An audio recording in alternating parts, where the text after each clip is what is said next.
The sun was a merciless hammer over Redemption Gulch, beating the dust of the main street into a fine red powder that coated everything the warped planks of the boardwalk, the drooping heads of the tethered horses, and the souls of the men and women who called this place home.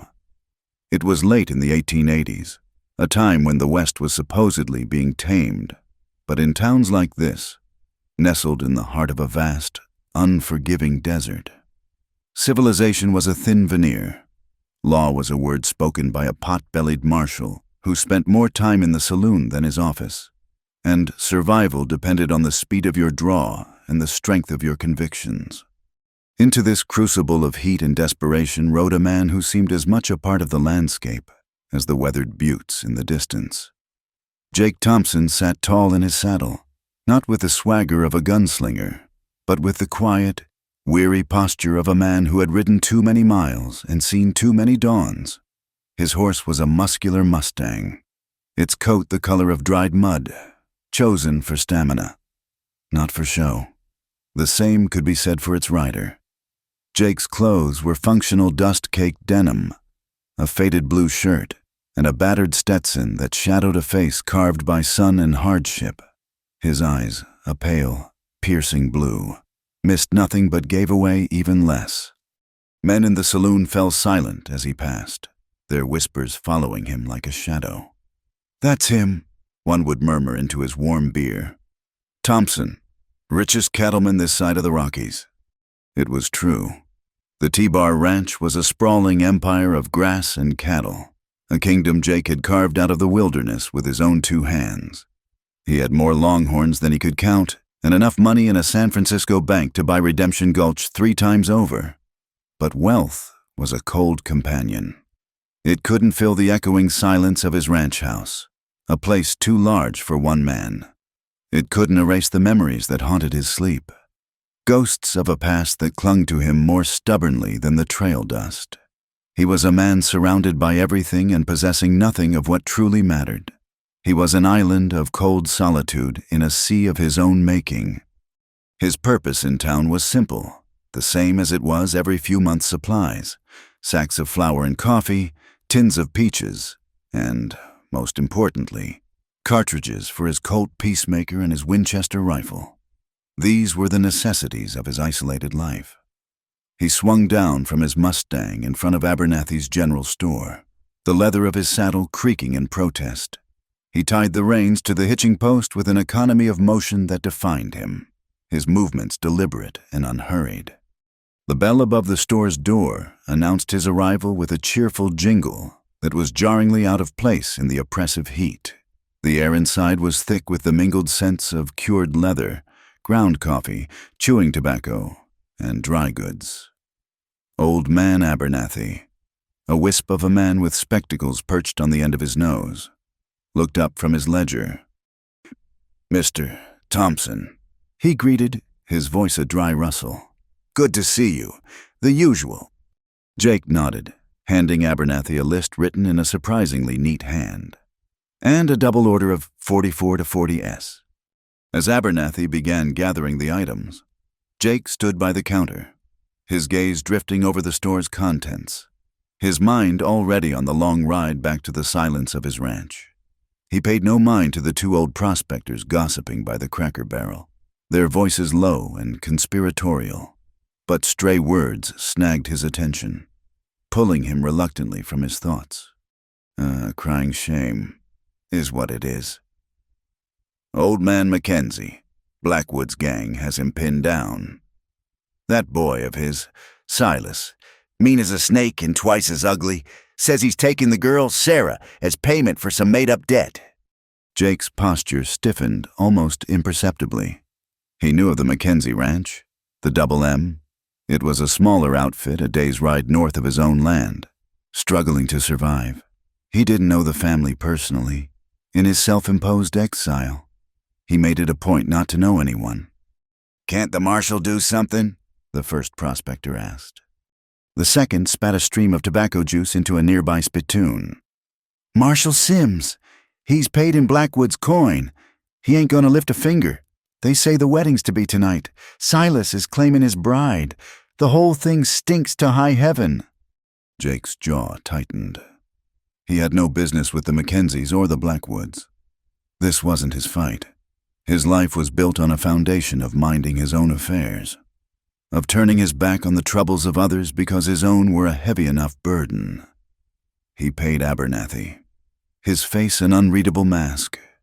He gathered his sacks of supplies, his movements still measured, but now with a new tension coiling in his shoulders. He was going to walk out that door, mount his horse, and ride away.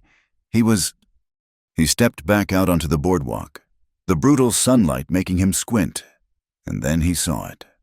Across the street, a small commotion was spilling out of the marshal's office. 3 men, rough-looking and swaggering with the unearned confidence of bullies, were dragging a young woman by the arm. One of them, a lean, cruel-faced youth with a sneer that seemed permanently etched on his lips, had a tight grip on her. This had to be Silas Blackwood. The woman, Sarah Mackenzie, wasn't screaming or fighting in a panic. Her face was pale, her jaw set in a line of defiant fury. She stumbled, not from weakness, but from the force of being pulled. Her silence was more powerful than any cry for help. It was a testament to her unbroken spirit. The townsfolk, who had been milling about moments before, vanished. Doors slammed shut. Windows were shuttered. Redemption Gulch held its collective breath, turning a blind eye as it so often did. This was the way of things. The strong took what they wanted, and the weak suffered in silence. Jake felt a cold, familiar sickness churn in his gut. He was supposed to turn away. He had to turn away. Getting involved meant trouble, and trouble was a magnet for the ghosts he spent every waking hour trying to outrun. He took a step toward his horse, his hand reaching for the reins. And then the memory hit him, sharp and agonizing.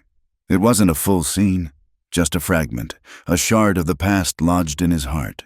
The image of his younger sister, Lila, her wide, terrified eyes looking at him for help, the smell of smoke, the sound of her cry, swallowed by the chaos. He had been too late then. He had failed her. The wealth, the land, the isolation. It was all a penance, a fortress he had built to ensure he would never have to feel that kind of failure again. He looked back at Sarah Mackenzie. Her hair, the color of spun corn husks, had come loose, framing a face of stubborn pride. In her eyes, for just a flicker of a second, he saw Lila. The choice was no longer his to make. The fortress he had built around his heart crumbled to dust. With a sigh that seemed to carry the weight of a decade, Jake dropped his supply sacks on the boardwalk. The heavy thud was the only sound on the silent street. He didn't draw his weapon. He simply stepped off the boardwalk and began walking toward the 3 men, his spurs chiming a slow, deliberate death knell on the hard-packed dirt. Silas Blackwood and his 2 hired guns stopped, turning to face the lone figure approaching them. They hadn't noticed him before. Now, they took in the tall, broad-shouldered man, the weathered face, the coldness in his eyes. "Well, look what we have here," Silas sneered, trying to mask a flicker of uncertainty. "You lost old man." One of his men, a big bearded brute, rested a hand on the butt of his pistol. "This ain't your business, friend. Best you move along." Jake stopped about 20 feet away. His hands were loose at his sides, his body relaxed, but anyone with a lick of sense could see the deadly potential coiled within him. His voice, when he spoke, was low and steady, a gravelly rumble that carried easily in the stillness. "Let the girl go." "It wasn't a request, it was a command." Silas laughed, a high, unpleasant sound. "This is my fiancée. We're just heading to the preacher. You want an invitation to the wedding?" Jake's gaze didn't waver from Silas, but he was aware of the other 2. Their positions, the way their hands hovered near their guns. He had faced down more men than this, in bloodier situations. It was a grim calculus he had perfected long ago. "I won't say it again," Jake said, his voice dropping even lower, colder. That was when the big man made his mistake. He saw only one man, and his pride got the better of him. His hand moved, a blur of motion as he went to draw. He never cleared the leather. Jake's hand was a streak of lightning. The Colt peacemaker seemed to leap into his grasp. The crack of the gunshot was like a thunderclap, sharp and final. A red blossom appeared on the big man's chest, and he collapsed backward into the dust, his eyes wide with a surprise that would last for eternity. Before the second gunman could even process what had happened, Jake's thumb had already cocked the hammer again. The man had his pistol half drawn when the second shot rang out. The bullet caught him in the shoulder, spinning him around. He cried out, dropping his gun and clutching his mangled arm. The entire street was filled with the acrid smell of gunpowder. 2 men were down. It had taken less than 2 seconds.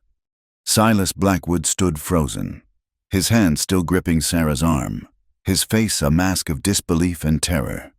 The sneer was gone, replaced by the slack-jawed fear of a boy who had just seen the devil himself. He stared at Jake, who now stood with the smoking Colt held steady in his hand, aimed directly at his heart. Sarah used the moment of shocked silence with a sudden, fierce twist. She wrenched her arm free from Silas's grasp and stumbled back, her eyes wide, fixed on her silent champion. Jake took a slow step forward, the gun never wavering. "You have 2 choices," he said, his voice flat, devoid of all emotion. "You can ride out of this town and never come back, or you can stay here, in the dust, with your friend." Silas, trembling, let out a pathetic whimper. He looked at the dead man, then at the one groaning on the ground, and finally at the cold, blue eyes of the man who held his life in his hands. He made no move for his own weapon. He just raised his empty hands, turned, and scrambled away, running like a coward down the street toward his horse. Jake watched him go, his expression unchanging. He kept the gun raised until Silas had mounted and galloped out of town, kicking up a cloud of panicked dust. Only then did he slowly, deliberately, lower the hammer and slide the Colt back into its holster. The silence that descended was profound. The wounded gunman was moaning, but no one moved to help him. Doors began to creak open. Faces appeared in windows. Marshal Sims finally emerged from his office, his face pale, looking at the scene with wide, fearful eyes. Jake Thompson stood alone in the middle of the street, the smoke from his gun barrel curling into the hot, still air. He had ridden into town for flour and cartridges, but in the space of a few heartbeats, he had killed one man, wounded another, and made a powerful enemy. He had shattered the quiet solitude he had so carefully constructed. He looked over at the young woman he had just saved. Sarah Mackenzie was staring at him, her chest rising and falling rapidly, her expression a mixture of shock, fear, and something else, something he couldn't quite name. He had meant to ride away from trouble. Instead, he had ridden directly into the heart of a storm, tying his fate to that of a silent stranger. The richest cowboy in the territory had just made a purchase far more costly than supplies. He had bought a new life, and he had a terrifying feeling that he could never go back. The dust settled slowly, as if reluctant to obscure the brutal tableau in the center of the street. For a long moment, the only sounds were the ragged groans of the wounded man and the buzzing of flies that had already begun to gather. The people of Redemption Gulch crept from their shelters, their faces a mixture of fear and morbid curiosity. They looked at the bodies, but mostly, they looked at Jake Thompson. He had become something more than a rich cattleman. He was now an event, a force of nature that had swept through their quiet, simmering desperation. Marshal Sims, a man whose authority was as hollow as his promises, finally found his feet. He hitched up his belt, puffed out his chest, and strode into the street with a practiced, but unconvincing, air of command. He stopped a safe distance from Jake, carefully avoiding looking at the dead man. "Now see here, Thompson," he blustered, his voice cracking slightly. This is a disruption of the peace. There are laws in this town." Jake didn't even honor him with a full glance. He simply turned his head, and the cold, flat void in his pale blue eyes was enough. It was a look that spoke of contempt for lesser men and their hollow words. Marshal Sims' bluster evaporated like a puddle in the noon sun. He swallowed hard and took a step back, melting into the growing crowd of onlookers. He had done his duty as he saw it. He had shown up. Nothing more was required, or wise. Jake's attention was on the woman. Sarah Mackenzie stood where she had scrambled to, near the marshal's office. Her hands were clenched into fists at her sides, and her knuckles were white. Her gaze was locked on him, an intense, searching look that stripped away his defenses. He had acted on an impulse, a ghost's whisper from a life he'd tried to bury. Now, in the aftermath, the cold reality of his actions settled upon him. He had interfered. He had created a mess. His instinct, honed by years of solitude, screamed at him to get on his horse and ride. Let the town clean up its own refuse. He gave her a short, almost imperceptible nod, a gesture of dismissal, of finality. His part was done. He turned toward his horse and the forgotten sacks of supplies on the boardwalk. "Wait!" The voice was not loud, but it cut through the murmurs of the crowd with the clarity of a bell. It was Sarah's. She took a step forward, then another, her movements as deliberate as his had been moments before. All eyes turned to her. She, who had been the silent object of a violent dispute, was now claiming the stage.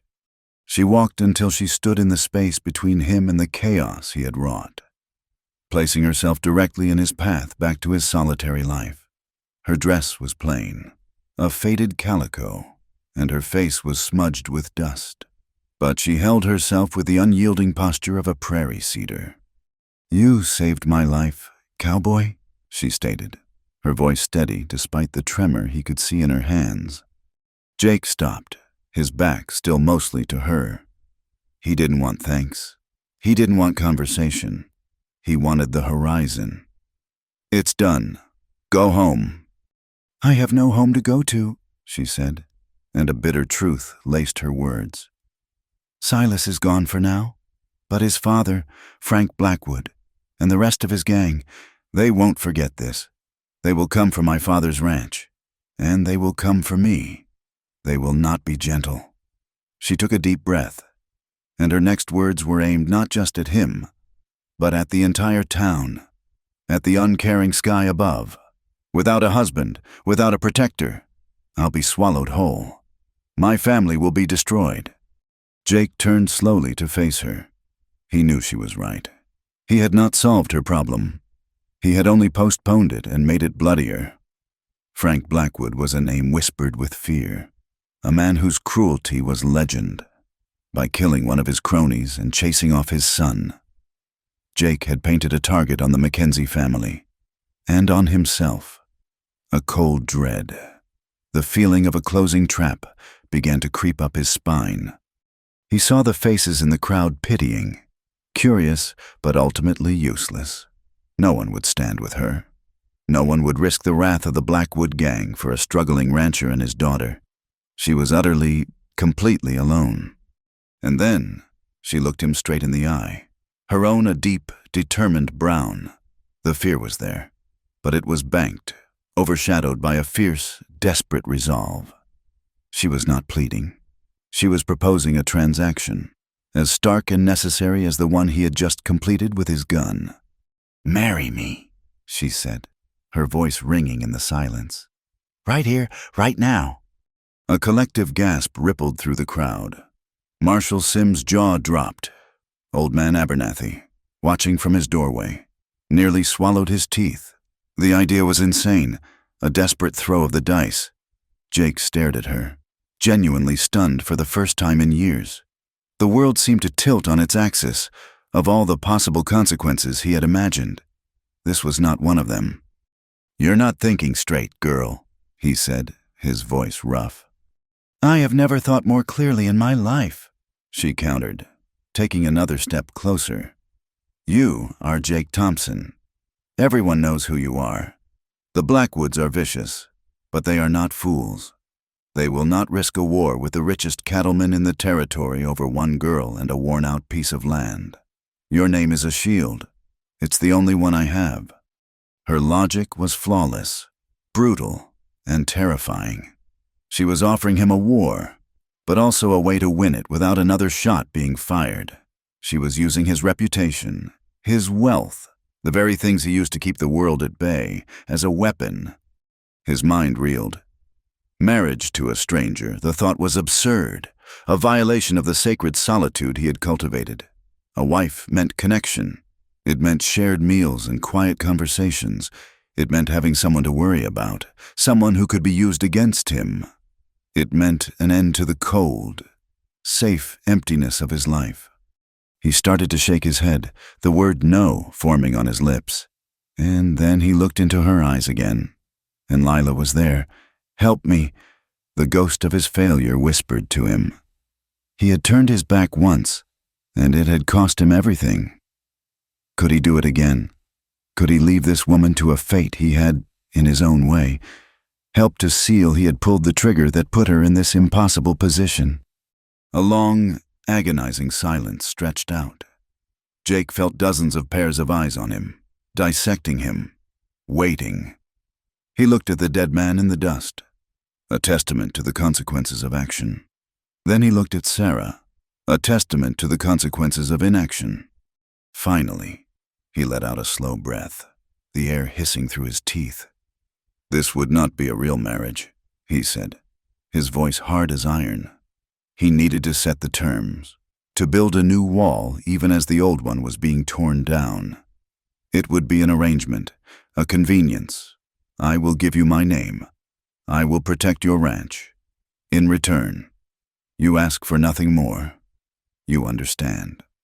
He was offering her a prison of a different kind, a loveless, transactional existence. He was offering her protection at the cost of her heart. Sarah's expression did not soften. A flicker of something disappointment relief passed through her eyes, but it was gone as quickly as it came. She held his gaze, her chin held high. "I understand," she said, her voice firm. "A name for a life. The price is fair." Jake gave a curt nod.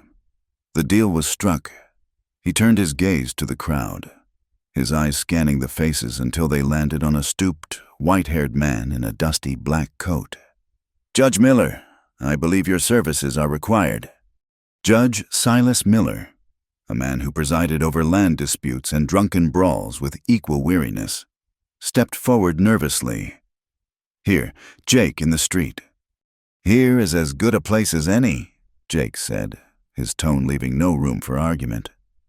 "It began here. It'll end here." And so, the strangest wedding in the history of Redemption Gulch took place. The bride and groom stood in the red dust, separated by a few feet of unbridgeable distance. The best man was a corpse. The congregation was a silent, gawking town. Judge Miller, trembling, read the vows from his little book, his voice thin and reedy in the oppressive heat. When he asked Jake if he took this woman to be his lawfully wedded wife, Jake's "I do" was a clipped, businesslike utterance. When he asked Sarah, her "I do" was a quiet, steady whisper that seemed to carry all the weight of her lost future and her last, desperate hope. There was no ring, there was no kiss. There was only the scratching of a pen as Jake and Sarah signed the marriage certificate on the back of a wanted poster Judge Miller had pulled from his pocket. The paper was flimsy, the ink still wet. It was a contract, signed in the aftermath of violence, witnessed by fear. But as the ink dried under the relentless sun, that flimsy piece of paper became the strongest thing in the world. It was a chain, binding two strangers together in a pact of mutual survival. It was a deed, transferring the ownership of a woman's future to a man who wanted no part of it. And it was, perhaps, a lifeline, a thread of salvation for them both, though neither could see it yet. With the certificate tucked safely in Jake's shirt pocket, the ceremony was over. The spell was broken. Jake turned, wordlessly, and retrieved his supplies from the boardwalk. He bought a sturdy buckboard and a mule from the livery. Loading it with his own provisions and adding more for the Mackenzie ranch, he worked with a grim, silent efficiency. Sarah watched him, her face impassive. She was now Mrs. Thompson. The name felt foreign, heavy. The townsfolk kept their distance, whispering amongst themselves. They had just witnessed a legend being born. The story would be told for years to come, embellished with every telling, of how the richest cowboy rode into town for supplies, then left with a silent bride who changed his life forever. When the buckboard was loaded, Jake brought his Mustang around. He looked at Sarah. "Can you handle a mule?" She simply nodded, climbing onto the buckboard seat with a grace that defied her ordeal. She took the reins in her hands, her back straight, her eyes fixed on the trail ahead. She was no longer just a victim. She was a survivor who had seized control of her own destiny, bartering her life for a name. Jake swung into his saddle. He gave one last look at the town, at the body being unceremoniously dragged away, at the fearful faces watching him go. He had come here a free man, beholden to no one. He was leaving bound by law and honor to a woman he didn't know, riding toward a fight that was now his own. Without another word, he spurred his horse forward, and the buckboard followed, its wheels creaking as they left Redemption Gulch and its ghosts behind, heading out into the vast, uncertain wilderness of their new life. The ride to the Double M Ranch was a long study in silence. For the better part of a day, the only sounds were the rhythmic clopping of hooves, the creak of the buckboard's axles, and the whisper of the wind through the sagebrush. Jake rode ahead, a solitary figure scanning the horizon, his back a rigid wall between his new wife and the world. Sarah handled the mule with a quiet competence, her eyes fixed on the trail, her thoughts as unreadable as the vast, empty sky above. It was a silence born of awkwardness and uncertainty. They were two strangers bound by a desperate act, and the words to bridge the chasm between them had not yet been invented. What could he say? Sorry for the inconvenience of saving your life and marrying you. What could she say? Thank you for killing a man and tying your dangerous fate to mine. There were no easy pleasantries for a situation like this, so they clung to the silence, each lost in their own private turmoil. As the sun began its descent, casting long, distorted shadows across the plains, the landscape began to change. The land grew greener, nourished by a hidden creek, and rolling hills replaced the flat, cracked earth. "Finally," Sarah pointed. "There, in the valley." Jake saw it, the Double M. From a distance, it looked promising. A sturdy, two-story ranch house built of cottonwood logs, a large barn, and a web of corrals and fences. It had been built with hope and hard work. Its bones were good. But as they drew closer, the signs of decay and fear became painfully apparent. A section of the corral fence was smashed. The gate to the main pasture hung crookedly from a single hinge, and the fields, which should have been dotted with cattle, were eerily empty. The place felt like it was holding its breath, waiting for the next blow to fall. The few ranch hands the Mackenzies employed had clearly fled, taking their wages and leaving their loyalty behind. As they pulled into the yard, the front door of the house opened and a man appeared, leaning heavily on a crude crutch. He was old, with a mane of wiry gray hair and a fierce, hawk-like face, but his broad shoulders still held the memory of great strength. A dirty bandage was wrapped around his thigh. His eyes, the same determined brown as his daughter's, narrowed with suspicion as he took in the sight of Jake. "Sarah, what in blazes is going on? Who is this man?" His voice was a low growl, thick with a Scottish burr that had survived decades in the American West. Sarah climbed down from the buckboard, her exhaustion evident in her movements. "Father, this is Jake Thompson, the Blackwoods. They came for me in town." The old man's face paled. "Silas, he won't be bothering us again. Jake said, swinging down from his horse. His voice was flat, stating a fact, not a boast. He walked toward the porch, stopping at the bottom step. His height and quiet presence an intimidating force. "And why not?" Angus Mackenzie challenged, his grip tightening on his crutch.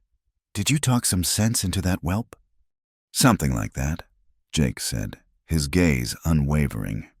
Sarah stepped forward, her hand going to her father's arm. "Father, Mr. Thompson, he intervened. There was trouble. One of Blackwood's men is gone. The other is hurt."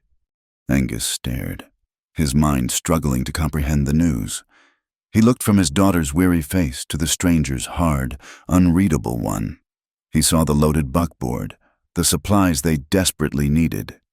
He was a man cornered, and he knew it. "You brought a war to my doorstep. Thompson, Frank Blackwood will not let this stand." "He was already on your doorstep," Jake corrected him. "I just pushed back." He reached into his shirt pocket and pulled out the folded piece of paper, the marriage certificate. He held it out.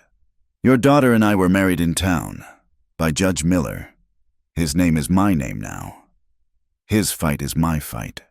Angus took the paper, his rough hand trembling slightly as he unfolded it. He read the names, the date, the judge's signature. The silence stretched, thick with the weight of the old man's pride and the bitter taste of his defeat. He was a patriarch who could no longer protect his own. He had to accept help from a stranger who had, in the space of an afternoon, become his son-in-law.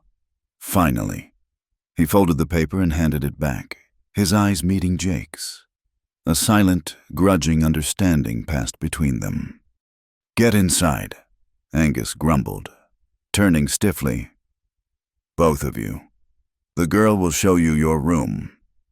It was the closest he could come to an invitation. The inside of the house was clean and tidy, but threadbare.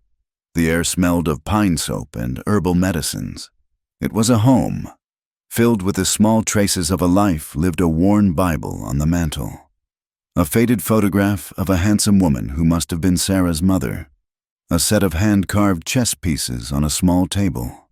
For Jake, it was like stepping into a foreign country.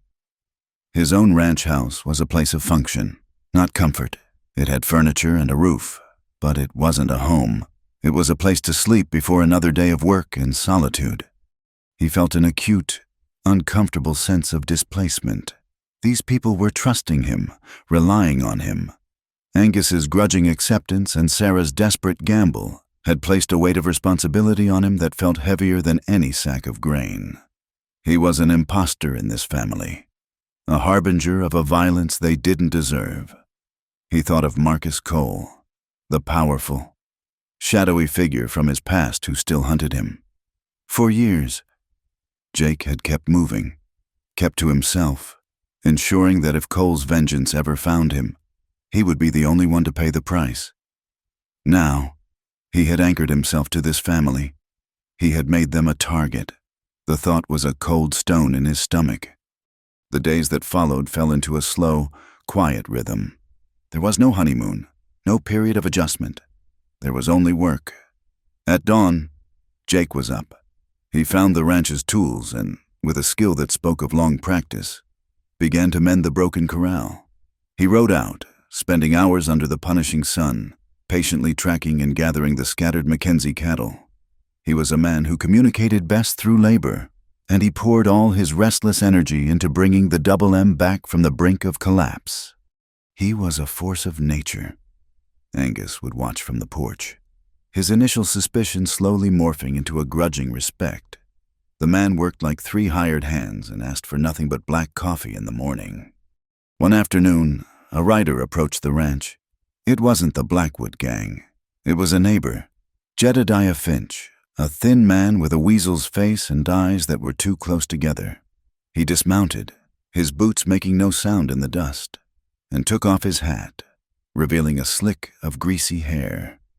"Angus, my friend," Finch said, his voice oozing false sympathy as he looked at the old man's bandaged leg. "Heard you had some trouble. A terrible business." His eyes darted around. taking in the signs of disrepair, but also the new, solid fence posts Jake had set that morning. "We're managing, Jedediah," Angus said, his tone curt. Finch's gaze landed on Jake, who had stopped his work and was now watching, his hammer held loosely in his hand. "Don't believe we've been introduced," Finch said. "This is Jake Thompson," Angus said, a note of satisfaction in his voice. "My new son-in-law." Finch's eyebrows shot up. The news had clearly not reached him yet. "Son-in-law, well, congratulations." The surprise quickly soured into calculation. "Still, this is a lot of land for an old man and a young couple to handle, especially with Blackwood breathing down your necks. I was just telling my wife, if you ever felt the burden was too much, I'd be willing to take it off your hands. Pay you a fair price, of course. Cash." It was the circling of a vulture. Jake stepped forward, wiping sweat from his brow with the back of a leather glove. "The burden is being handled," Jake said, his voice quiet but carrying an unmistakable edge of steel. "And the double M isn't for sale. Not now. Not ever." Finch looked from Jake's cold eyes to Angus's stubborn jaw and knew his opportunity had vanished. He forced a smile, mumbled some pleasantries, and rode away. His shoulders slumped in defeat. From the porch, Angus grunted. "Vulture, been wanting this creek land for years." He looked at Jake. "Good work." It was the first praise the old man had offered, and it hung in the air, as solid and real as a newly mended fence. The evenings were the hardest. The three of them would sit around the dinner table, the silence punctuated by the scrape of forks on plates. Sarah was a good cook, turning their simple provisions into hearty, flavorful meals. Jake, who had eaten his own bland cooking for years, found himself looking forward to the simple ritual. In these quiet moments, he would watch her. He saw the strength in the set of her jaw, the competence in her hands as she served her father, but he also saw the faint, purple smudges of exhaustion under her eyes, and the way she would sometimes stare off into the distance, her expression clouded with a worry she tried so hard to hide. She was strong, yes, but she was not made of stone. One evening, after a particularly grueling day of rounding up cattle, he found her by the creek behind the house. The sun had set, and the sky was a deep, bruised purple. She was standing by the water, her arms wrapped around herself, her shoulders shaking almost imperceptibly. She didn't know he was there. For a moment, he saw the defiant girl from the streets of Redemption Gulch completely stripped away, leaving only a young woman overwhelmed by the weight of her world. Every instinct told him to turn back, to leave her to her private grief, to respect the walls they had both erected. But he found he couldn't. He walked back to the house, poured a tin cup of the coffee that was always simmering on the stove, and returned to the creek. He didn't speak. He simply stood beside her and held out the cup.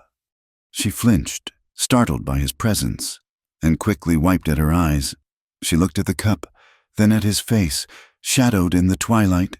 She took it, her fingers brushing his. The simple, fleeting contact sent a jolt through him, an unfamiliar spark of warmth. "Thank you," she whispered, her voice thick with unshed tears. They stood there for a long time, sipping the coffee, watching the first stars appear. The silence between them was different now. It was no longer an awkward void, but a shared space, a quiet acknowledgement of their shared struggle. He didn't know the right words to comfort her, and she didn't seem to need them.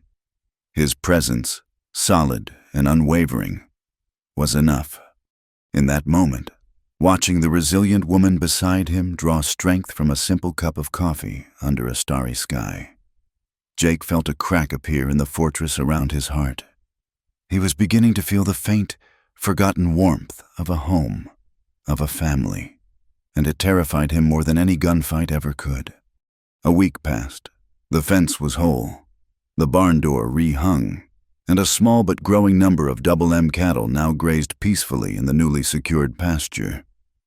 A fragile sense of normalcy had begun to settle over the ranch. thin as a morning mist. They worked from sunup to sundown, a silent team of three bound by circumstance. The shared labor became their language, a language of past hammers, shared buckets of water, and weary nods at the end of the day. But the silence was a dam holding back a flood of unspoken questions. Jake remained an enigma. He was a man of immense capability and quiet decency, yet there was a coiled tension in him, a constant vigilance that bespoke a life lived on the edge. Angus Mackenzie, a man who judged others by their deeds, not their words, had come to respect Jake immensely. But respect was not the same as understanding. The breaking point came one evening after supper. The heat of the day had finally bled from the air, leaving a cool, star-dusted twilight. The three of them sat on the porch, a habit they had fallen into. It was a time for rest, for watching the day die over the plains. Angus, whittling a piece of wood with a gnarled hand, finally spoke the question that had been shadowing his thoughts for days.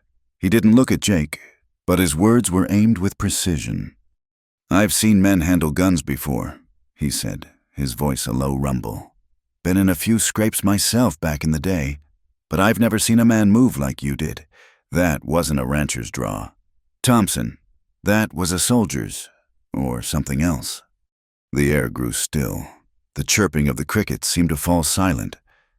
Sarah, who had been mending a tear in one of Jake's shirts, stopped her work, her needle poised in midair.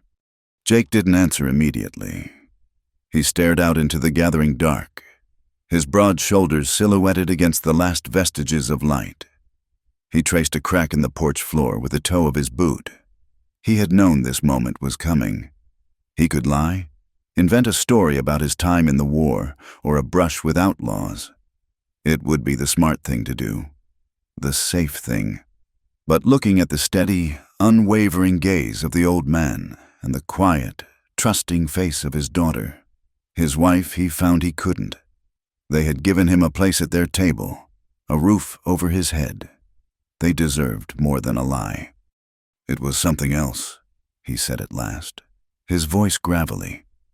He finally turned his gaze from the horizon and looked at them, his eyes holding a weariness that went deeper than physical exhaustion. "My name wasn't always just Jake Thompson, and the T-Bar wasn't my first home." He told them the story. Not all of it. Some parts of a man's life are too dark to be spoken aloud, but enough. He spoke of his younger days in the Colorado Territory, of a sprawling, lawless empire ruled by a man named Marcus Cole. Cole was more than a rancher.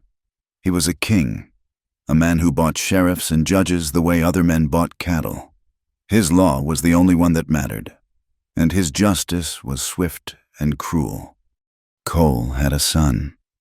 Jake continued, his voice hardening. "Leo. He was a pale copy of his father, with all the cruelty and none of the cunning. He believed his name made him a god, that he could take whatever he wanted, from whomever he wanted." He paused, the memory clearly painful. "There was a family of homesteaders on Cole's land. Good people, just trying to scratch a living from the dirt. They had a young daughter. Leo took a shine to her. When she refused his advances, he wouldn't take no for an answer. He and his friends, they decided to teach her and her family a lesson about respecting their betters." Jake's hands clenched into fists on his knees. "I was passing through, looking for work. I heard the commotion. I saw what they were doing to those poor people, to that girl." His eyes took on a distant, haunted look. "I saw my sister's face." The confession hung in the air, raw and exposed. "I gave them a chance to walk away. They laughed at me, so I stopped them. Permanently." He took a deep, shaky breath. "Leo Cole died that night. So did his two friends." The silence on the porch was absolute. Angus had stopped whittling. Sarah's needle lay forgotten in her lap. They were no longer looking at a quiet, capable rancher. They were looking at a man who had stood against a tyrant and pulled the trigger. "Marcus Cole is not a forgiving man," Jake said, his voice dropping to a near whisper. "He put a price on my head so high it would tempt a saint. I've been running ever since. For 10 years, I changed my name, moved south, built the T-bar in the middle of nowhere, hoping the world would forget I ever existed. I stay away from people, because trouble sticks to me like a shadow. Getting close to me, it's a dangerous thing. He finally looked at them, his face a mask of grim resignation. He had laid his darkest secret at their feet. He had given them every reason to fear him, to cast him out. He fully expected to see revulsion, terror. Angus was the first to react. He looked down at the piece of wood in his hands, then tossed it into the yard. He picked up his crutch and rose stiffly. He walked over to Jake and placed a heavy hand on his shoulder. "Some men run from a fight because they're cowards," the old man said, his voice thick with emotion. "And some men run because they've done what needed to be done. You protected the innocent. There is no shame in that. Son, none at all." He squeezed Jake's shoulder once, a gesture of profound acceptance, before turning and heading back into the house, leaving Jake and Sarah alone in the twilight. Jake was stunned by the old man's response. He had expected condemnation, but had received validation. He slowly raised his eyes to meet Sarah's. She hadn't moved. Her face was pale, her eyes wide. She was looking at him as if he were a complete stranger. And, in a way, he was. "You should have left me in that street," she said, her voice barely a whisper. Jake's heart sank. "I know. I've brought this danger to you." "No," she said, and her voice grew stronger. She stood up and walked over to him, her eyes shining with an intensity that startled him. "That's not what I mean. The man I married in that dusty street. I thought he was just another gunslinger, another drifter who happened to be in the right place at the right time. I made a deal with a reputation, a convenience." She knelt in front of him, taking his calloused, clenched hands in her own. "But that's not who you are. You're a man who stood for those who couldn't stand for themselves. You paid a terrible price for doing what was right." A single tear traced a path through the dust on her cheek, but her expression wasn't one of pity. It was one of fierce, unwavering pride. "I am not ashamed to be your wife. Jake Thompson, I am honored." Her words struck him with the force of a physical blow. In 10 years, no one had looked at him with anything but fear or suspicion. He had seen himself as a haunted man, tainted by violence, but she saw a hero. Her simple, heartfelt declaration was a balm on a wound he didn't even know was still bleeding. A new, more terrifying conflict began to rage within him. He had accepted his lonely fate, but now, with Angus's hand on his shoulder and Sarah's fierce pride washing over him, he felt the treacherous pull of belonging, and it terrified him. Marcus Cole was patient. His reach was long. If he ever discovered Jake was here, with a family, he wouldn't hesitate to burn it all to the ground just to watch Jake suffer. "Sarah, you don't understand," he said, his voice ragged. "This isn't over. A man like Cole never forgets. As long as I'm here, you and your father are in danger. The best thing I can do, the only thing, is to leave. Disappear again." He tried to pull his hands away, to put distance between them, to rebuild the walls she had just effortlessly torn down, but she held on tight. "Leave," she asked, her voice incredulous. "And go where? Back to that empty ranch house, back to a life of looking over your shoulder alone. You think that will protect us? The Blackwoods are still out there. Jake, and now we know there are worse men than them hunting you. Leaving doesn't protect us. It sentences us all." She leaned closer, her gaze pinning him. "You once told me this was a marriage of convenience, but it's more than that now. You defended my honor. You're rebuilding my father's home. You've shared your past with us. Your fight is our fight now. You don't run from family, Jake. You stand with them." Later that night, unable to sleep, Jake was splashing cold water on his face from the wash basin in the corner of his small room. He moved to grab a towel and his shirt, draped over a chair, slipped to the floor. As he bent to pick it up, The moonlight streaming through the small window fell across his bare back and chest. They were a roadmap of a violent life. A long, thin, silvery line from a knife cut snaked across his ribs. A puckered, ugly scar on his left shoulder marked the clumsy removal of a bullet.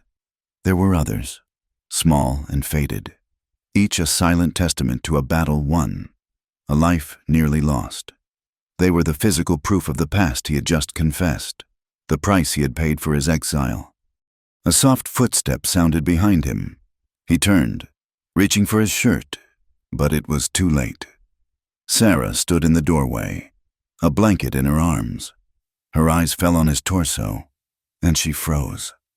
Her gaze traveled over the landscape of his scars, her expression softening from surprise to a deep, aching tenderness.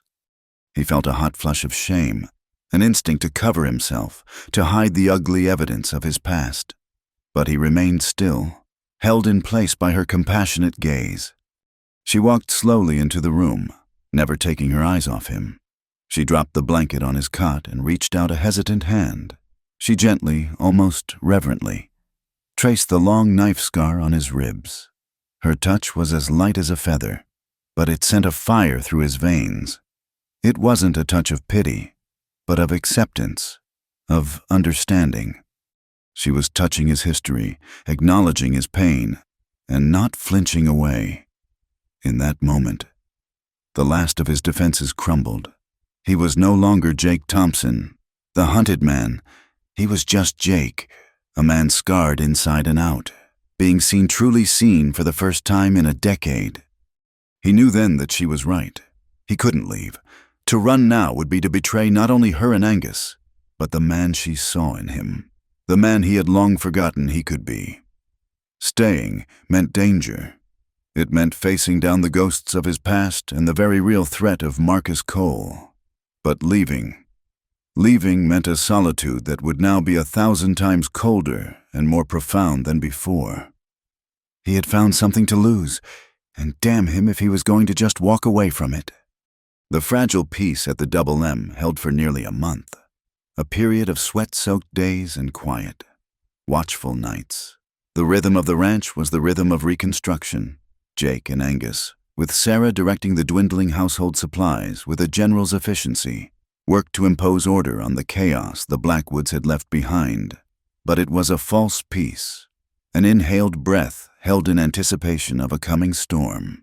They all knew it. The news arrived on the back of a lathered horse, ridden by a traveling preacher named Elias Thorne, a man whose business took him to the lonely ranches the law forgot. He accepted a cup of water, his eyes grave as he shared the whispers he'd gathered from saloons and trading posts. "It's Frank Blackwood," Elias said, his voice low. "He's taken his son's humiliation as a personal affront. Silas is a joke from here to the territories, and the death of his man is an unpaid debt. Blackwood's put the word out. He's not just coming for the Double M anymore. He's coming for you, Thompson." Jake listened, his face impassive, but a muscle twitched in his jaw. "Let him come." Elias shook his head, his gaze somber. "It's not that simple. He's not leading the charge himself. He's sent his wolf, a man named Frank Morrison." Angus, sitting on the porch, let out a harsh breath. "Morrison." He spat the name like a curse. "That man has no soul. He's a butcher, not a gunman. He enjoys his work." "He's gathering men," Elias continued.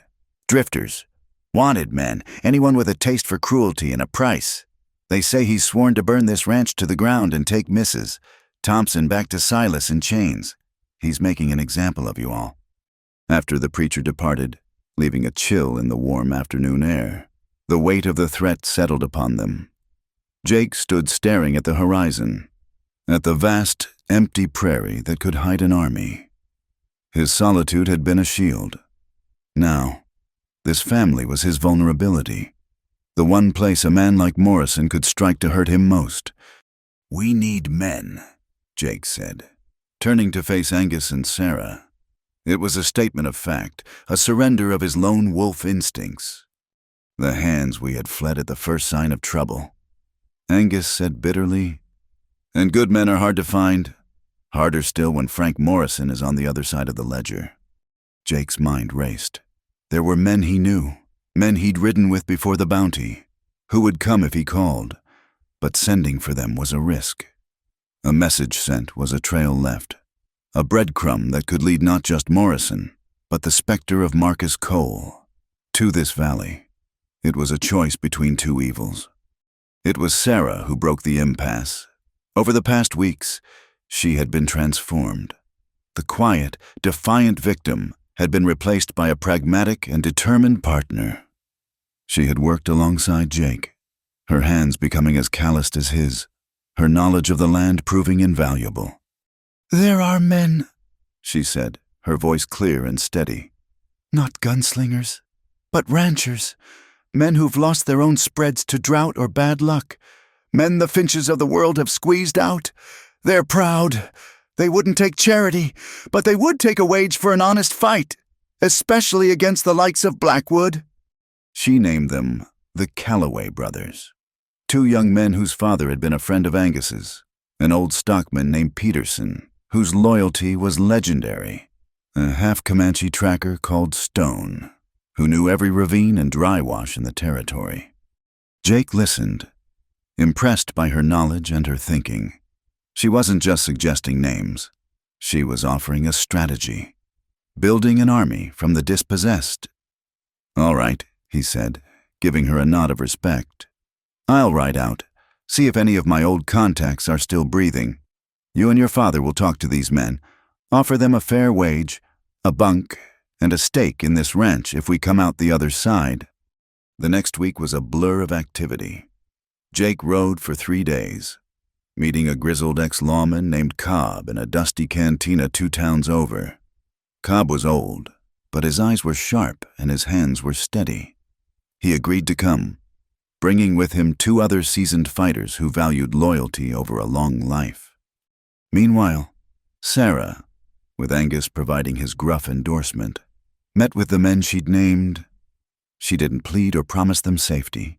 She laid out the truth of their situation with stark honesty. She spoke of defiance, of making a stand not just for the Double M, but for every small rancher who had ever been bullied by a bigger power. Her conviction was contagious. One by one, they signed on. Soon, the Double M was no longer a ghost ranch. It was a garrison, home to a motley crew of 10 determined men. The attacks began not with a frontal assault, but with the stealth of a predator. Morrison was testing them, bleeding them. One night, a dozen head of cattle were driven off. Stone, the tracker, found their trail, but it led into a narrow canyon perfect for an ambush. Jake, refusing to risk his men for a few cows, called them back. It was a bitter pill to swallow. A few days later, one of the Calloway boys was shot from a ridge while riding the fence line. The bullet creased his scalp, a bloody warning that knocked him from his horse. Cobb and Jake laid down covering fire, driving the sniper off. But the message was clear: no one was safe. The pressure was immense. The new hands grew jumpy, sleeping with their guns, seeing shadows in every gust of wind. The ranch became a fortress under siege, the constant threat fraying nerves and shortening tempers. Through it all, Sarah was a steadying presence. She was no longer just tending the house. She learned the men's names, listened to their fears, and treated their injuries with a calm competence that earned their fierce loyalty. Jake saw her one afternoon on the firing range he had set up behind the barn, a Winchester rifle pressed to her shoulder. Cobb was standing beside her, offering quiet instruction.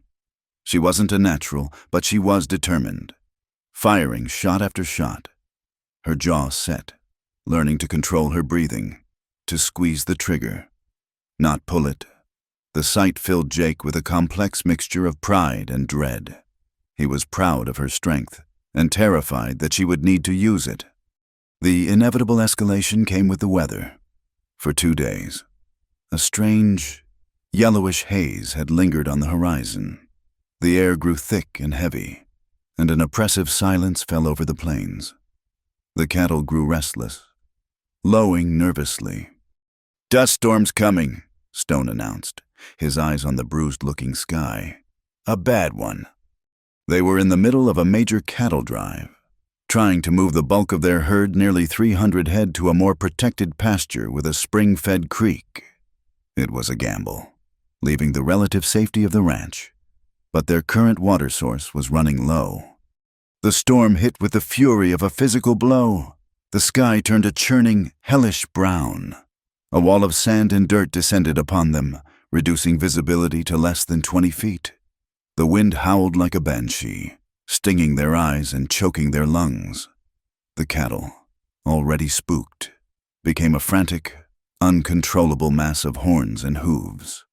The world dissolved into a maelstrom of noise, grit, and terror. "Hold the line," Jake bellowed over the wind, his words nearly swallowed by the gale. "Keep them from stampeding." And then, through the roar of the wind, came another sound, the sharp crack of rifles. Morrison. He was using the storm as cover. Ghostly figures on horseback emerged from the dust, firing into the terrified herd, trying to break it apart, to scatter their assets to the four winds. A bullet whizzed past Jake's ear. He drew his Colt, firing back at a shape in the gloom, and saw a horse go down. The battle was chaos. It was impossible to tell friend from foe. Jake saw Cobb and his men engaged with a group of riders to the west. He spurred his horse that way, leaving Sarah and the younger Calloway brother with the main body of the herd. It was a split-second decision he would regret for the rest of his life. As he fought, cut off from the others, he heard a new volley of shots from behind him. Morrison wasn't just trying to scatter the herd, he was trying to drive it off. Jake downed another rider and turned, trying to fight his way back. But two more of Morrison's men converged on him, pinning him down. He could only watch in horror as four riders materialized near the head of the herd, turning the stampeding cattle eastward, away from the ranch. They were losing everything.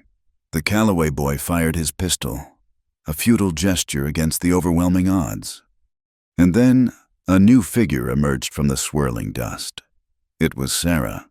She wasn't cowering. She was riding low and hard, her face a mask of grim determination. The Winchester held in one hand. She pulled her horse to a sliding stop, shouting orders at the two remaining ranch hands, her voice cutting through the storm's roar with an authority no one dared question. "Amos, you and I take the riders Calloway. Fire in front of the lead steer. Turn them now." She didn't wait for a reply. She raised the rifle to her shoulder, braced herself against the wind, and fired. The shot was steady, aimed not at a man, but at the horse of the lead rider. The animal screamed and fell, sending its rider tumbling. The momentary chaos was all they needed. She levered another round, fired again. This time, a rider clutched his arm and fell back. It was an act of incredible bravery, a defiant stand against impossible odds, inspired by her courage. Her two men rallied. Calloway fired his pistol into the dirt in front of the lead cattle, the sound and the puff of dust turning the panicked animals. Amos charged forward, his own gun blazing. From his position, Jake watched in stunned disbelief. This was not the woman who needed his protection. This was a warrior, a leader, born of desperation and forged in the heart of the storm. He finally dispatched the men pinning him down and galloped toward her, his heart pounding with a fear and admiration so fierce it stole his breath. He reached her side just as the last of Morrison's men, seeing their plan foiled, melted back into the brown chaos. The immediate threat was gone. The cattle were still a panicked mess, but they were no longer being driven off. Sarah sat her horse, her knuckles white on the stock of the rifle, her chest heaving. Her hat had blown off, and her hair was a wild, dusty tangle. She looked at Jake, her eyes wide with adrenaline and the shock of what she had just done. The wind still howled around them, a physical manifestation of the dangers that surrounded their small, fragile family. But in the heart of that storm, something had changed forever. Jake looked at his wife, his silent bride, and saw her for what she truly was, not an anchor weighing him down, but a partner standing beside him, an equal in every sense of the word. They had survived the first blast of the hurricane, but they both knew the eye of the storm was yet to come. The dust storm was a brutal baptism. It scoured the land, but it also washed away the last vestiges of doubt and pretense at the Double M. They had faced Morrison's fury and held their ground. They had lost cattle and spilled blood. Young Calloway would carry the scar on his scalp for life, but they had not broken. In the storm's aftermath, a new kind of quiet settled over the ranch, not of fear, but of grim resolve. The men looked at Sarah with a new, profound respect, and they looked at Jake with an unshakable loyalty. He was no longer just a rich cattleman who had stumbled into their fight. He was their commander. Jake knew this was only a reprieve. Morrison was a man driven by a venomous pride. The failed attack during the storm was a humiliation he would not abide. His next move wouldn't be a raid or a test. It would be an annihilation. He would come for the heart of the ranch, the house, the barn, the people within. And that was precisely the fight Jake knew they could not win. The ranch house was a wooden box, a fire trap. A direct siege would be a slaughter. 2 nights after the storm, as the men cleaned their weapons by the light of a bonfire in the yard, Jake gathered his core group: Sarah, Angus, Cobb, and the tracker, Stone. He unrolled a crude map he'd drawn in the dirt with a stick. "He'll come for the house," Jake began, his voice low and certain. "He'll expect us to be holed up here, waiting for him like cornered rats. That's what a sensible man would do. But Morrison isn't fighting a sensible man. He's fighting a cornered one, and that's a different animal altogether." He pointed with the stick to a formation of jagged rocks a few miles north of the ranch. "Devil's Backbone. There's an old line shack tucked into the base of it. It's been abandoned for years. From the main trail, it's visible, but the rocks behind it are a maze of shadows and cover." Cobb, the old lawman, squinted at the map, then nodded slowly, a glint of understanding in his eyes. "An ambush." "Exactly," Jake confirmed. "We light a lamp in the shack, make it look like a forward watch post. Morrison will see it as an easy first target, a way to bloody our noses before the main assault. He'll ride in careless, expecting to find 1 or 2 men asleep. Instead, he'll find all of us, waiting for him in the rocks." The plan was audacious, turning their greatest weakness, their small number, into a strength. It was the predator's logic: set a trap and let the prey come to you. "The rest of the men will stay here with me," Angus said. His jaw set. "We'll fortify the house, make it look like we're digging in for a long fight. We'll make a show of it, so his scouts report back exactly what you want them to." "I'm going with you," Sarah said. It was not a question. Jake turned to her, his expression hardening. "No, it's too dangerous. Your place is here with your father."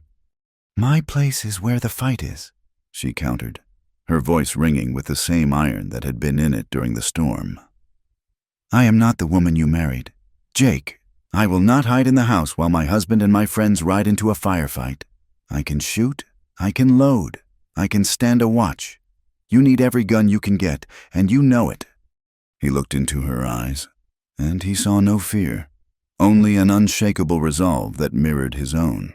To deny her now would be to deny the truth of what she had become, of what they had become together. It would be an insult to the warrior who had saved their herd. He gave a single, sharp nod. "All right, but you stick with Cobb. You listen to every word he says. No arguments." "No arguments," she agreed, her gaze unwavering. The next 48 hours were a blur of tense preparation. Under the cover of darkness, Jake, Sarah, Cobb, Stone, and the 4 strongest hands moved supplies to Devil's Backbone, catching ammunition, water, and rifles in carefully chosen positions among the rocks. They learned the terrain until they could navigate it blindfolded, establishing fields of fire and retreat paths. The waiting was the worst part. The silence of the vast dark prairie was a canvas onto which every man painted his own fears. On the third night, Stone, who had been lying motionless on a high ridge for hours, slid silently into their camp. "They're coming," he whispered. "A dozen riders, moving fast." The switch was thrown, hearts pounded. The world shrank to the narrow confines of the ambush site. Jake placed a single lantern with a low-burning wick inside the shack. Its pale yellow light, a lonely beacon of false hope. Then they melted into the darkness, becoming one with the rocks and the shadows. Jake took a position behind a granite boulder to the left of the shack, with Sarah and Cobb dug in slightly behind him and to the right, a perfect line of supporting fire. An hour later, they heard the faint, rhythmic drumming of approaching horses. The sound grew steadily, a funeral beat in the heart of the night. Then they saw them, a line of dark figures silhouetted against the star-dusted sky. They rode with a loose, arrogant confidence, making no effort to conceal their approach. At their head was a large, broad-shouldered man whose voice carried on the still night air, a rasping, cruel sound. Frank Morrison. They reined in about 50 yards from the shack, their horses snorting and stamping in the dirt. "Looks like Thompson left us a welcome present," Morrison sneered, loud enough for his men to hear. "Two of you boys go knock on the door. Quietly." 2 riders dismounted and crept toward the shack, their guns drawn. The air was so thick with tension it felt hard to breathe. Jake could hear Sarah's steady breathing beside him, a small, reassuring sound in the crushing silence. He raised his Winchester, sighting down the barrel, waiting. He let them get within 10 feet of the door. "Now," he breathed. The night exploded. The first volley was a single, coordinated thunderclap from 8 rifles. The 2 men near the shack were thrown backward as if by an invisible fist. 3 more riders were blasted from their saddles before they even knew what was happening. Horses screamed and reared, and the confident gang dissolved into a panicked, chaotic mob. "Spread out, find cover," Morrison bellowed, his voice a roar of pure rage as he dove from his horse and scrambled behind a cluster of rocks.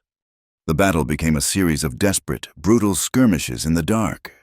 Muzzle flashes lit the scene in brief. Hellish tableaus. Men screamed, their cries cut short. The air grew thick with the acrid stench of gunpowder and the coppery smell of blood. Cobb was a machine, firing his rifle with a calm, deadly rhythm.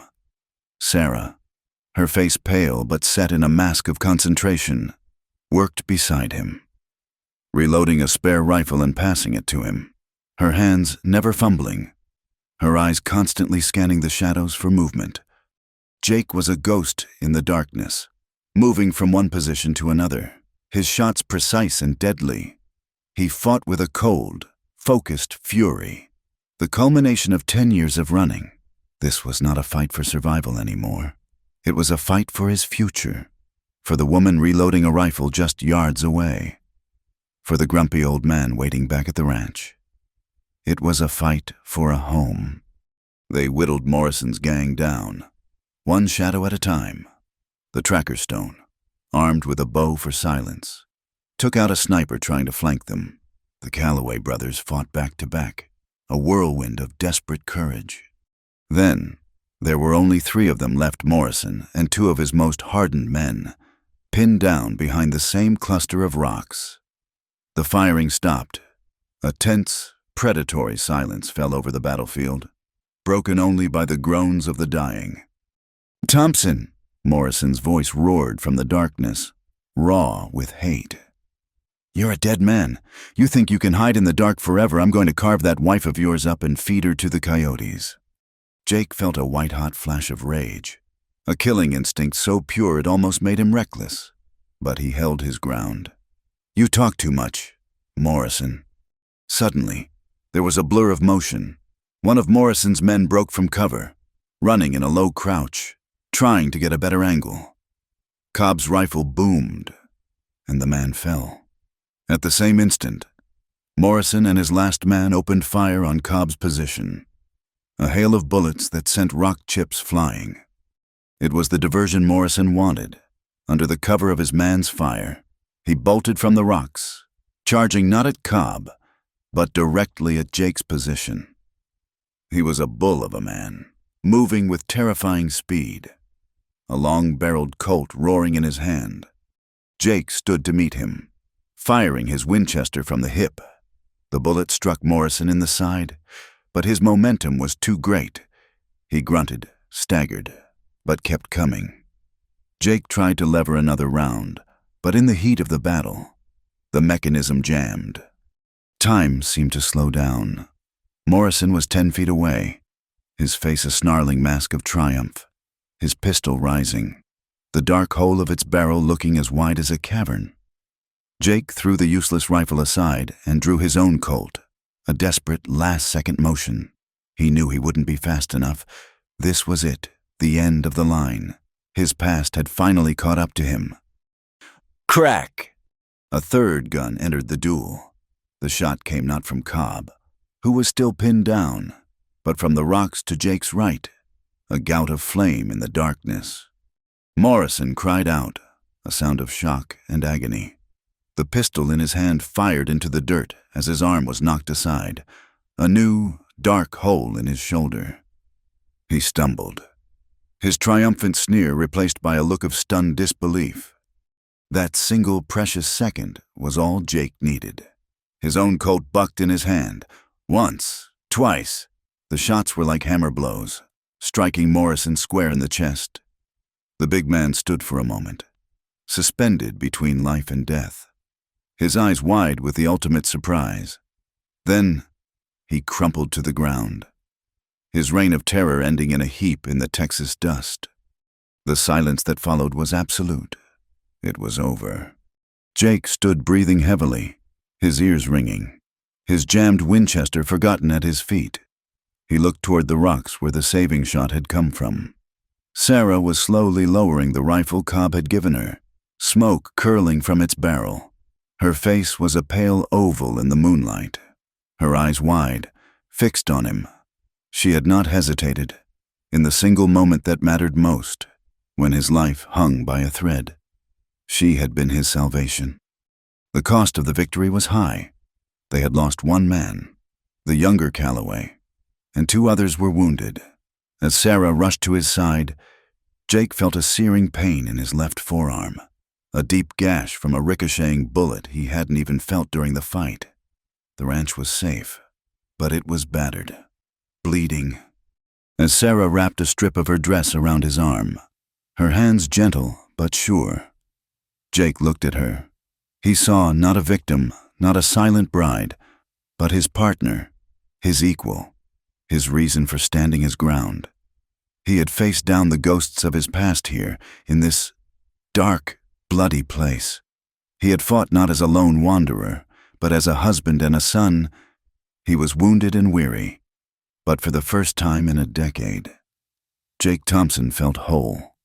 The dawn that broke over the Double M was gray and unforgiving.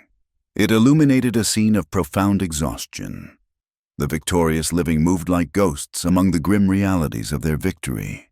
At Devil's Backbone, the bodies of Morrison's men were buried in a single, unmarked grave, a final, silent testament to their failed ambition.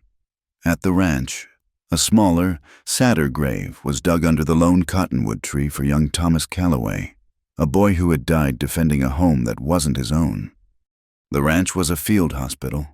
Men lay on cots in the barn, their wounds being tended by Sarah, whose calm efficiency never wavered, even as her face grew pale with fatigue.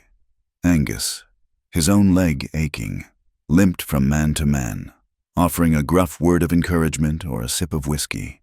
The air was thick with the smell of coffee, horse liniment, and blood. There were no cheers, no boasts of victory. The price had been too high, but in the shared silence, in the way one man would help another to his feet, a new and powerful bond had been forged. They had bled together. They had survived. And that, in itself, was a quiet, unassailable triumph. Jake moved through the aftermath in a haze of pain and duty. Sarah had cleaned and stitched the gash on his forearm. her touch surprisingly gentle for hands that had so recently held a rifle with deadly intent. The physical pain was a dull, distant throb. It was the turmoil inside him that gave him no peace. For the first time in 10 years, he had fought for something more than his own skin. He had fought for a home. He had fought for a family. The realization was a seismic shock to the foundations of his solitary world. He would watch Sarah move among the wounded, her voice a low murmur of comfort, and a fierce, protective feeling would swell in his chest, so powerful it almost choked him. He would see Angus share a ration of tobacco with Cobb, the two old warriors sharing a silent understanding, and he felt an unfamiliar pang of belonging. These people, their courage, their loyalty, their simple, stubborn decency had woven themselves into the fabric of his being. He was no longer an island. He was part of this battered, bleeding, but unbroken whole, and it terrified him. Love, he had learned long ago, was a liability. A home was a target. The more you had to lose, the more the world could take from you. Sarah, too, felt the shift. The way she looked at him had changed. The stranger was gone. The convenient husband was gone. When her eyes met his across the crowded barn, he saw a reflection of his own turmoil, but also something more, a deep, unwavering knowing.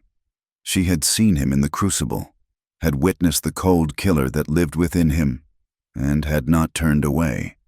More than that, she had saved him.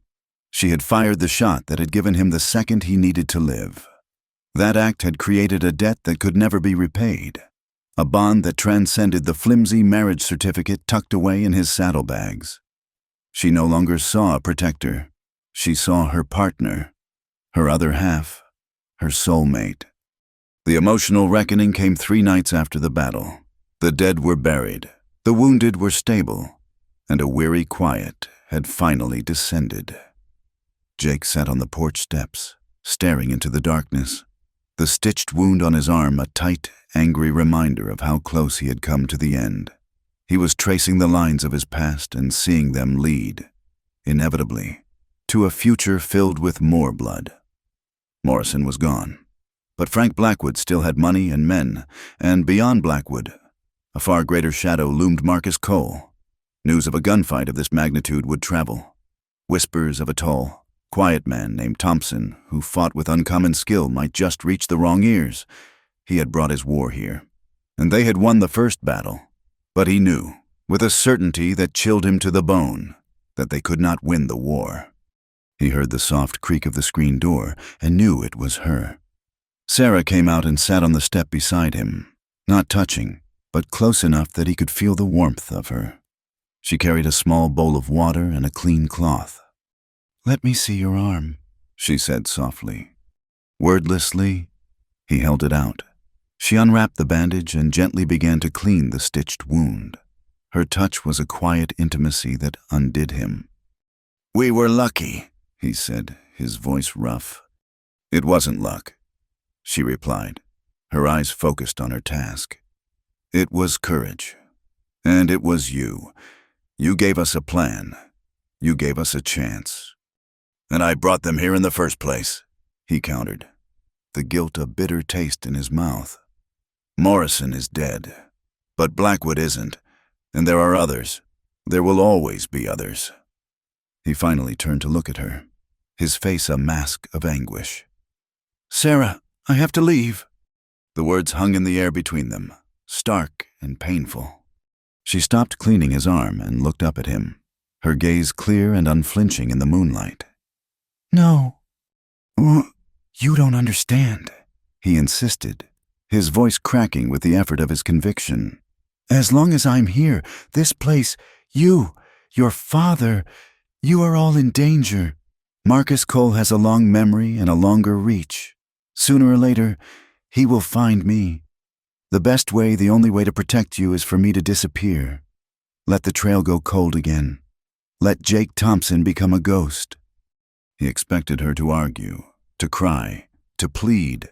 Instead, she put the bowl aside and took his wounded arm in both of her hands. her grip firm and steady. "Listen to me," she said, her voice low and fierce. "The day you rode into Redemption Gulch, you were a ghost. You were a man hiding from the world. But that man is gone. Look what you've done here. You've mended fences, you've brought back our cattle. You've given good men a reason to fight. You gave my father his pride back. You gave me a future." She leaned closer, her eyes boring into his. "You're not a drifter anymore. Jake, this is your home. You think leaving honors the memory of Thomas Calloway? You think abandoning us is protection? No. It's a surrender. It's letting them win. It's letting your past destroy our future." "My past will destroy it," he said, his voice ragged. "Then we will face it together," she said, her conviction absolute. "You don't run from family, Jake. You stand with them. Your past is my past now. Your fight is my fight. And your home is here, with me." Her words were a revolution. They dismantled the logic he had lived by for a decade. He had always believed that to protect something, you had to distance yourself from it. She was telling him the opposite, that true protection came from standing your ground, from drawing a line in the dirt and daring the world to cross it, together. He looked at her, at the strength in her jaw, the fierce loyalty in her eyes, and felt the last of his resistance crumble. He had been running for so long. He had forgotten what it felt like to have a reason to stop. In the days that followed, a new chapter began. The surviving hands, their loyalty sealed in blood, stayed on, accepting Jake's offer of a permanent wage and a stake in the ranch. The rhythm of life returned. But it was different. It was the rhythm of rebuilding. Not just a ranch, but a community. They worked side by side. Jake and Sarah, their movements an easy, unspoken dance. They would be mending a tack, and his hand would brush hers as they reached for the same tool, a simple contact that sent a current of electricity between them. They would care for Angus, whose leg was giving him more trouble. And the shared, gentle task of helping the proud old man felt more intimate than any embrace. The marriage of convenience was a distant memory, a fiction they had both agreed to. They were husband and wife in every way that mattered in loyalty, in partnership, in shared sacrifice.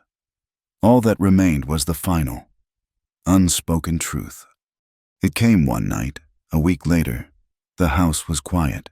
A storm was brewing outside, the real kind this time, with distant thunder rumbling across the plains.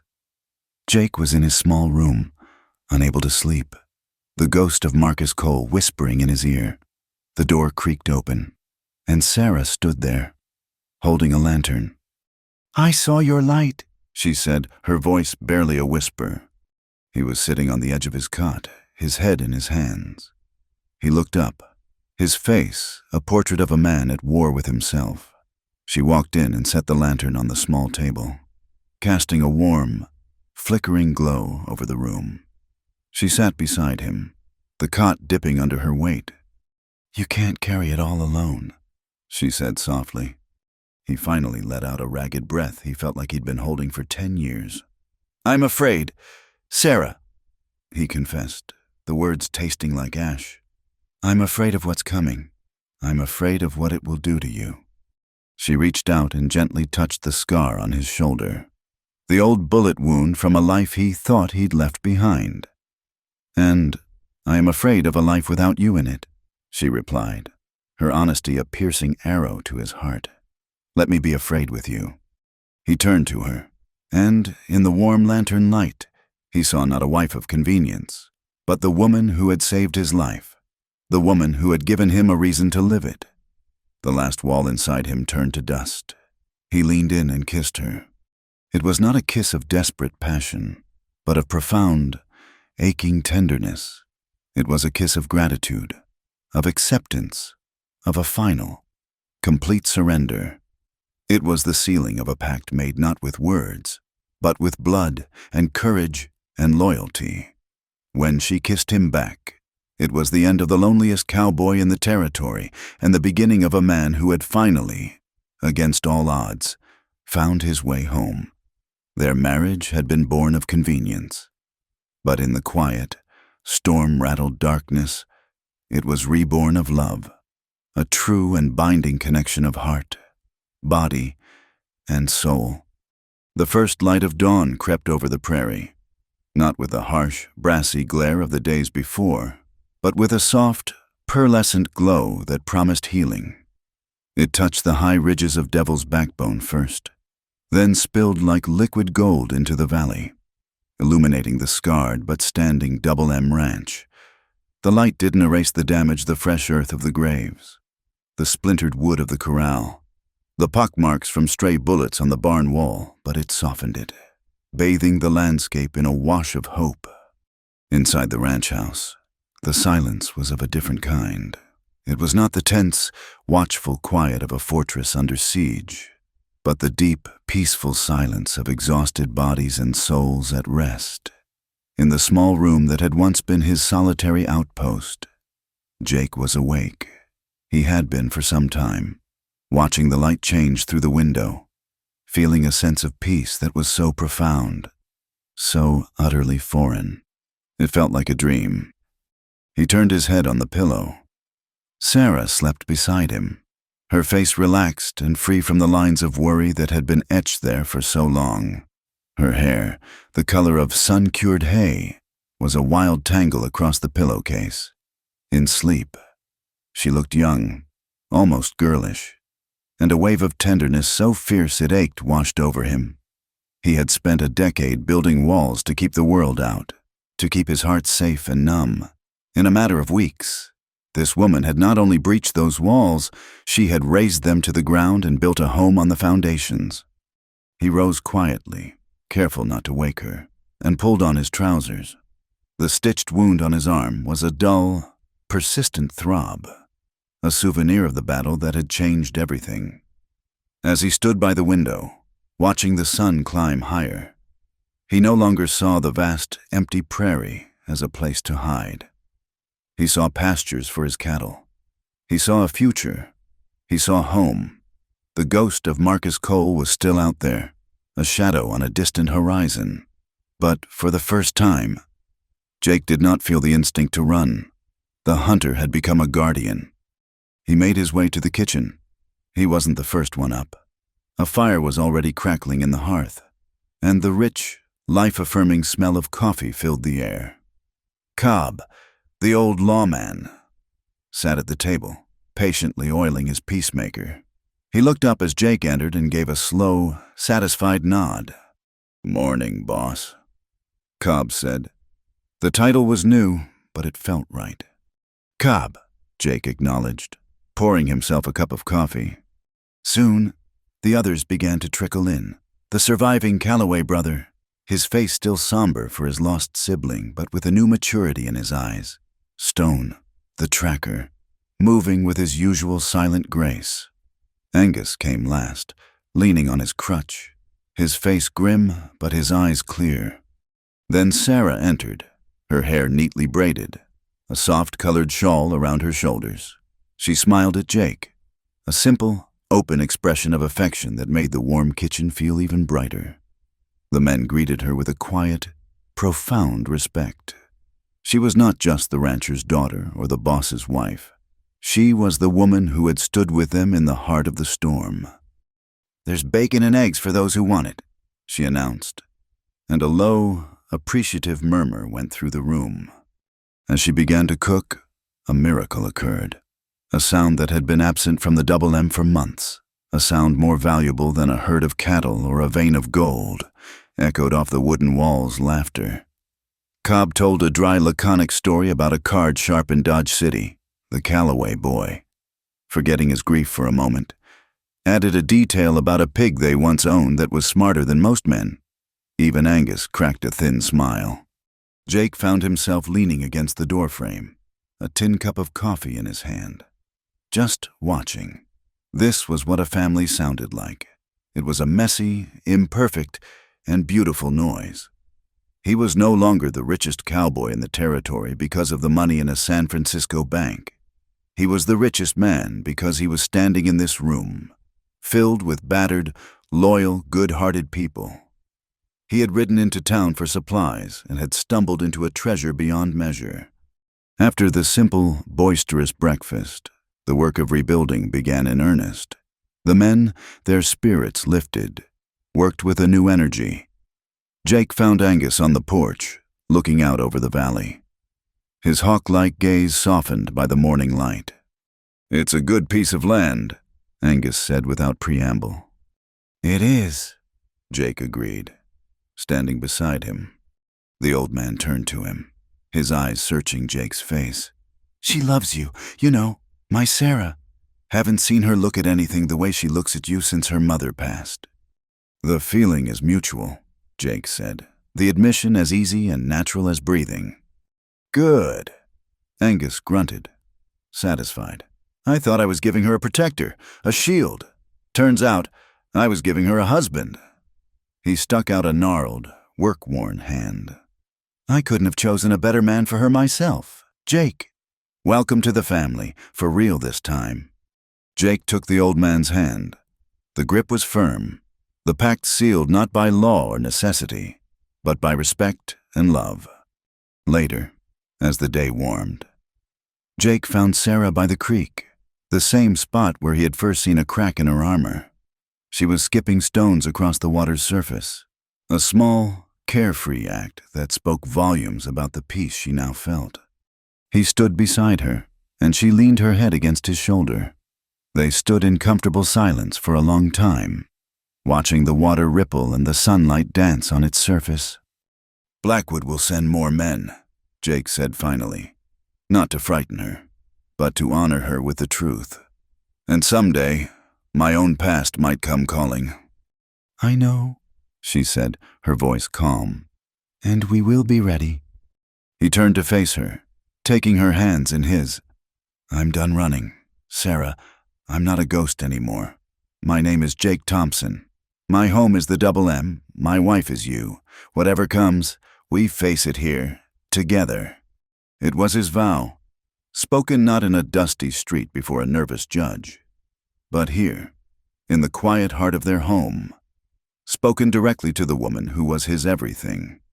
She rose on her toes and kissed him, a kiss full of promise and a future they would build together, splinter by splinter. "This was always your home, Jake," she whispered. "It was just waiting for you to claim it." That evening, as the sun began to set, they stood together on the porch. The air was cool and clean. The sounds of men settling in for the night, the lowing of cattle in the newly mended corral, the smell of wood smoke from the kitchen chimney.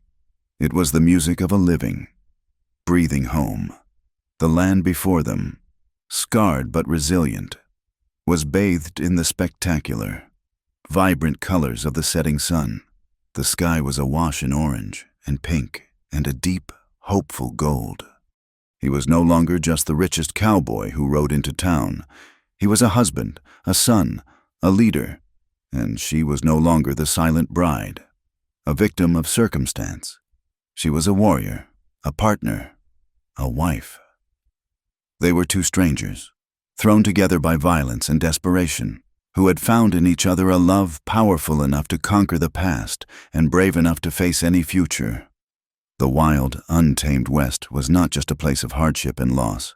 It was a place where a man could lose everything he thought he was, only to find everything he was meant to be.